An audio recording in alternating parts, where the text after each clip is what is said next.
Hey guys, kain na tayo. Oh. Tuyo with calamansi with sili na hindi pa napisa. So masarap to kinakamay. Oh, nirese. Damay-damay na. Oh.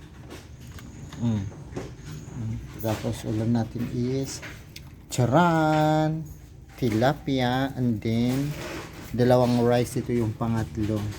Tapos mayroon pa tayong extra na bingos. O may extra pa na kanin. Okay. Kain na tayo.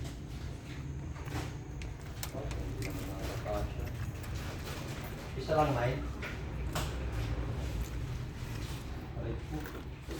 Sumunod na ba?